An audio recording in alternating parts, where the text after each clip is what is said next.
Fellow Ghanaians, good evening.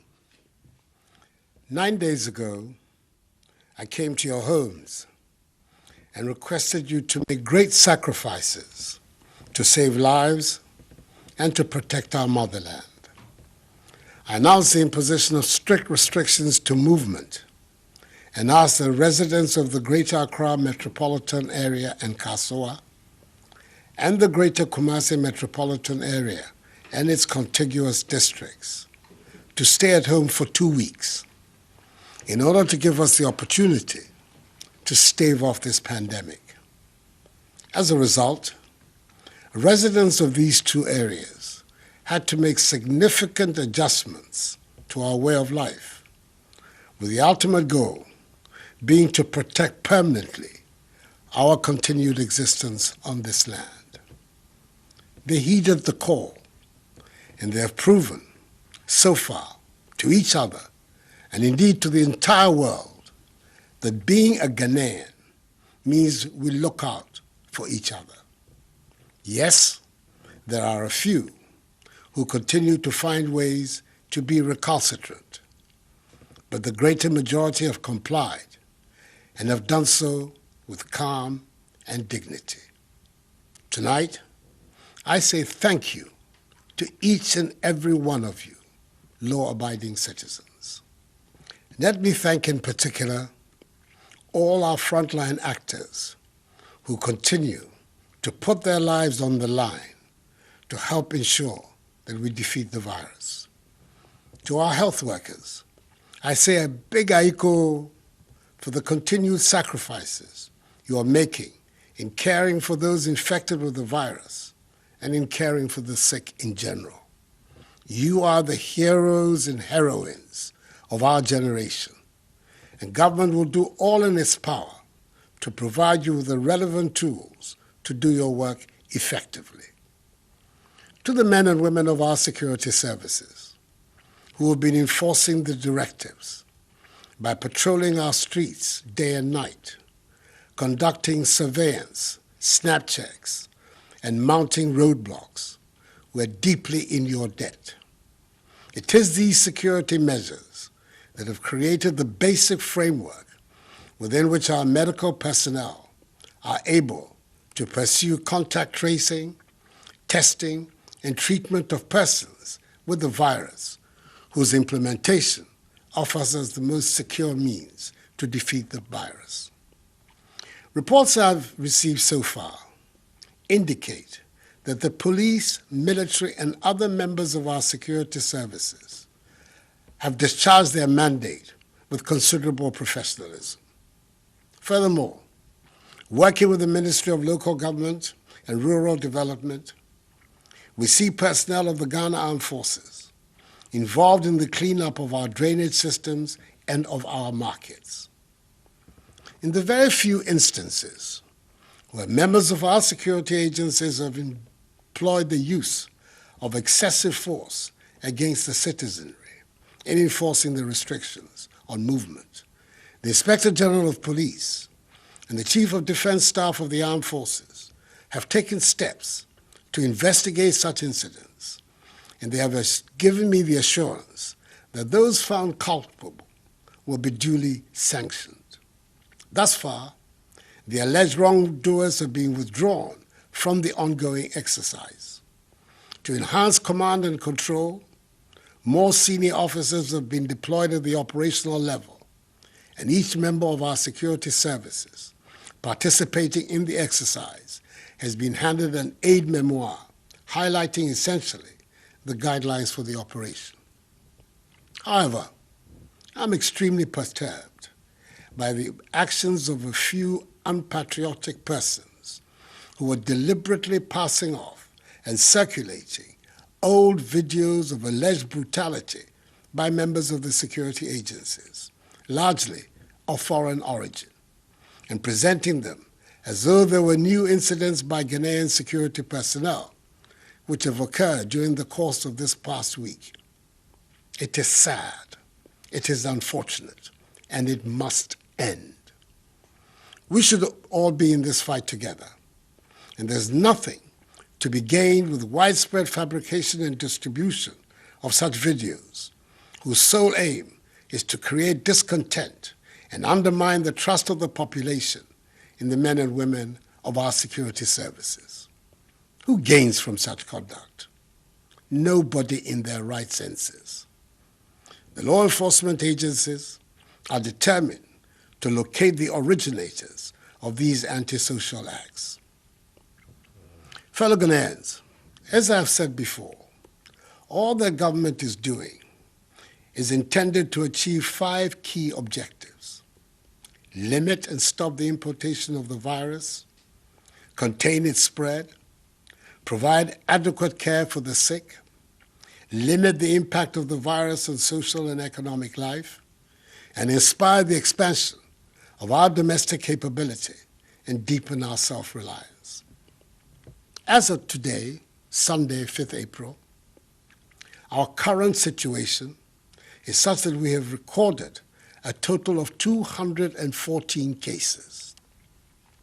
The Greater Accra region has 189 cases, followed by the Ashanti region with 12, Northern region 10, Upper West region 1, Eastern region 1, and Upper East region 1. The 10 from the Northern region are the West African nationals who entered our country illegally after the closure of the borders.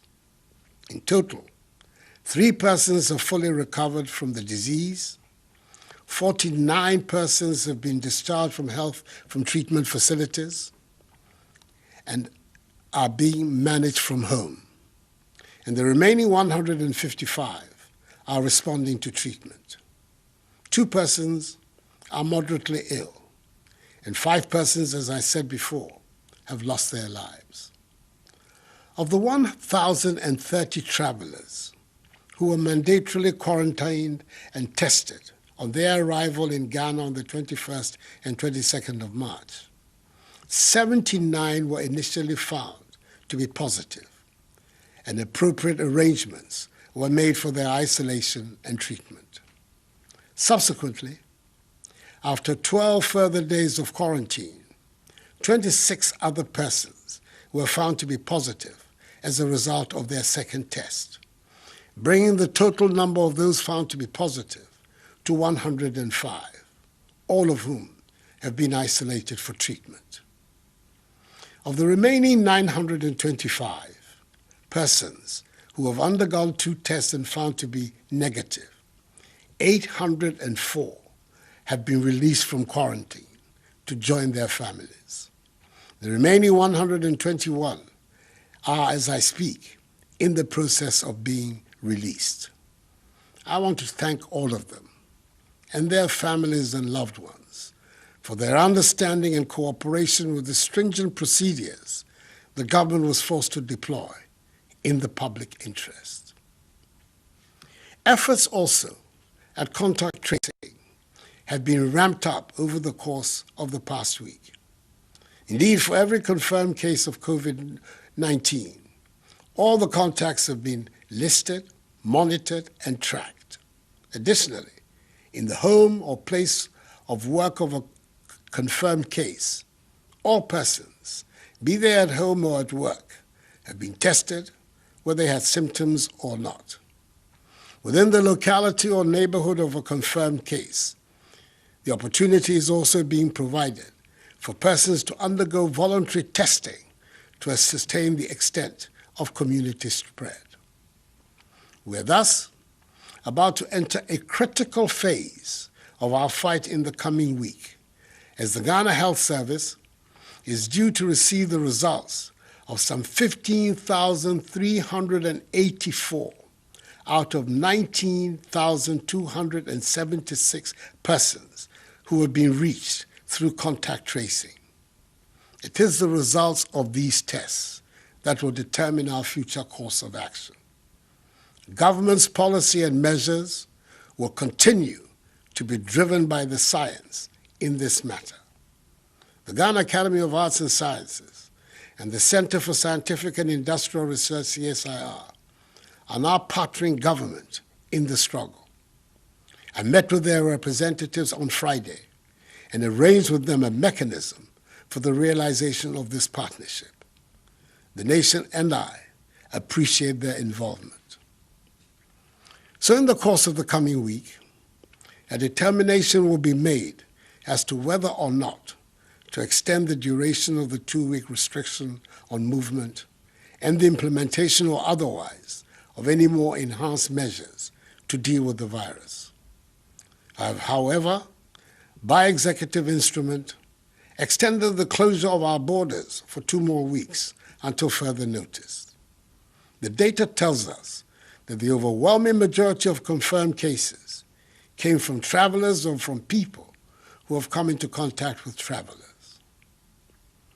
Fellow Ghanaians, tonight I stand before you to ask for your continued patience, support, vigilance, and adherence to the measures. Let each one of us play his or her part to enhance our collective efforts at containing the spread of the virus, which will enable us to hasten the lifting of these restrictions and returning the nation to normalcy. I was encouraged by the appreciation of government's handling of the pandemic and the offer of support by the leadership of the major political parties in the country when I met with them on Friday. I applaud Parliament's decision to call off its planned recess and be on standby to aid in the fight against the virus. I thank staff of the University of Ghana's Noguchi Memorial Institute for Medical Research, the Kwame Nkrumah University of Science and Technology's Kumasi Center for Collaborative Research, and the National Public Health Reference Laboratory of the Kolebu Teaching Hospital for the solid work they're doing for Mother Ghana. I'm very grateful to the individuals and institutions who have responded to my appeal for donations to be made into the COVID-19 National Trust Fund, which has been established to complement government's fight against the virus and to assist in the welfare of the needy and the vulnerable. A total amount of some 8,750,000 cedi, which includes 600,000 United States dollars, have been received so far for this purpose. I'm happy that so many appointees of my government have also followed my example by donating their salaries to the fund. We are in difficult times, and that is why I directed the Minister for Finance to send to Parliament the Coronavirus Alleviation Program, whose objective is to protect households and livelihoods, support micro, small, and medium-sized businesses, minimize job losses, and source additional funding for promotion of industries to shore up and expand industrial output for domestic consumption and exports. Through this program, the Ministries of Gender, Children and Social Protection, and Local Government and Rural Development, and the National Disaster Management Organization, NADMO, working with MMDCEs and the faith-based organizations, have begun to provide food for up to 400,000 individuals and homes in the affected areas of the restrictions. This began in Accra today and will begin in Kumasi tomorrow. It will come in the form of dry food packages and hot meals, and will be delivered to vulnerable communities in Accra, Tema, Kumasi, and Kasua. Again, the Ghana Water Company Limited and the Electricity Company of Ghana have been directed to ensure the stable supply of water and electricity during this period. In addition, there will be no disconnection of supply. Furthermore, government will absorb the water bills for all Ghanaians for the next 3 months, i.e. April, May, and June. All water tankers, publicly and privately owned, are also going to be mobilized to ensure the supply of water to all vulnerable communities. Government in collaboration with the National Board for Small-Scale Industries, business and trade associations, and selected commercial and rural banks, will roll out a soft loan scheme up to a total of 600 million cedis, which will have a 1-year moratorium and 2-year repayment period for micro, small, and medium-scale businesses. Fellow Ghanaians, it is vital that we protect the lives of our frontline health workers who are risking their lives every day to battle this virus. That is why government is placing a high priority on the procurement of personal protective equipment for them.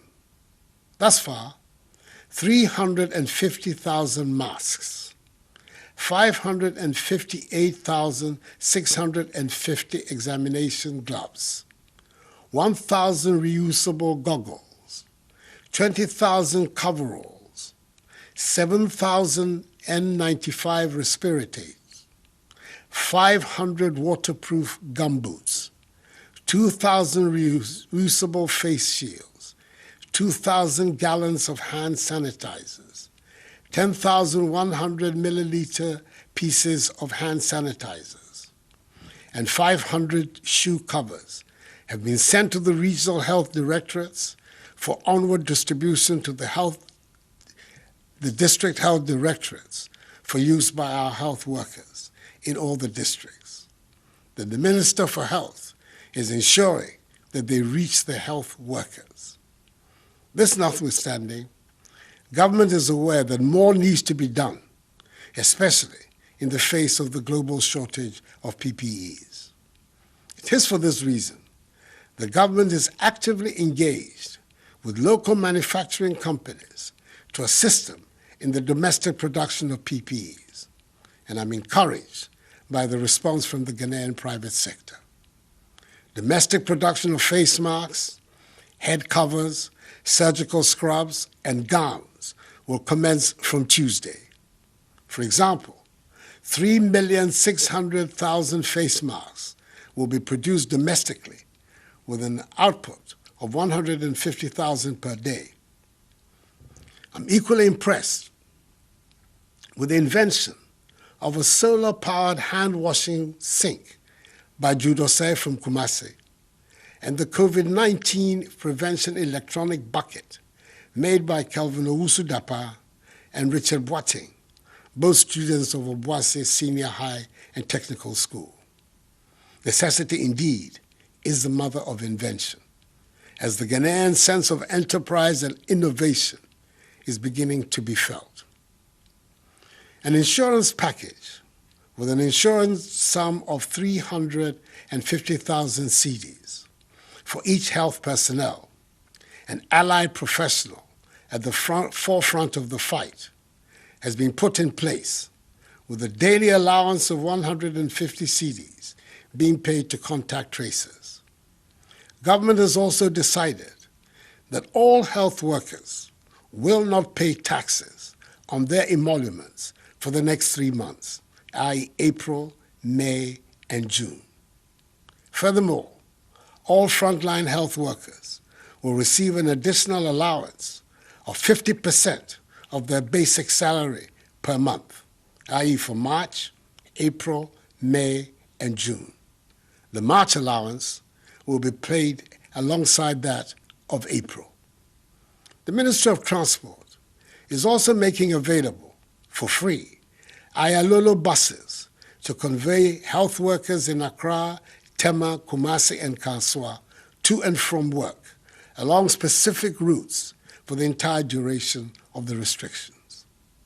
I'm happy that operators of public transport, such as trotros and taxis, are largely adhering to the admonition to observe social distancing in their vehicles.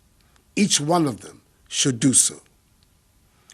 Towards ensuring the cleanliness of our country, especially in the Greater Accra and the Greater Kumasi areas, which are currently the subjects of the restrictions, the Ministry of Sanitation and Water Resources, together with some 400 personnel drawn from the police, military, fire service, and prison service, from Friday 3rd April to today, Sunday 5th April, have embarked on desilting our gutters, collection and disposal of garbage from homes, public places, markets, and vehicle terminals. We must ensure that the end of this exercise will lead to a new attitude towards cleanliness in our surroundings. That would be a positive legacy from this crisis. MMDAs outside the areas affected by the restrictions have been directed to emulate this cleanup exercise. As of Saturday, 4th April 2020, markets and lorry terminals in 13 regions have been cleaned and sprayed, with the 3 other regions set to follow in the coming few days. We've had to take the extra step of closing a few markets in Accra and Kumasi, where traders and market women had flouted the rules for social distancing. Some districts have also embraced the policy of alternate days for alternative products in a bid to decongest the markets and ensure social distancing. I'm fully aware of the disruptions to your lives occasioned by these measures. Your personal movements, way of life, the education of your children, your livelihoods have all been disturbed by this virus. But believe me, the measures are necessary if we are to free ourselves permanently of this pestilence. Fellow Ghanaians, I will continue passionately to appeal to you to observe prescribed social distancing and good personal hygiene to contain community spread. These enhanced hygiene protocols must become a part of our everyday lives. We must not abandon them. And remember that the law enforcement agencies are going to increase their enforcement of the stay-at-home directive. Do not leave your homes other than for the essential stipulated reasons. The cynics question our capacity for the maintenance of discipline in this period and in its aftermath. However, I am confident that we will prove them wrong. Ghanaians always rise up to the occasion, and we will do so again. United, we're going to win this battle. I'm privileged to be speaking to you on a sacred day of the Christian calendar, Palm Sunday, which ushers in the Holy Week to commemorate the passion and sacrifice of Jesus Christ. Let his example unite all of us, Christians, Muslims, all Ghanaians, in our care for each other and in our resolve to overcome this challenge. This too shall pass. Together, let us ensure that the scourge of this virus becomes nothing but a temporary blip on the fortunes of our nation. And we will go on to realize the vision and aspirations of our forebears, who envisaged Ghana to be a free, democratic, prosperous nation, the beacon of freedom and justice, the Black Star of Africa, the harbinger of a new black civilization in which the dignity and prosperity of black people everywhere are assured. May God bless us all and our homeland Ghana and make her great and strong. I thank you.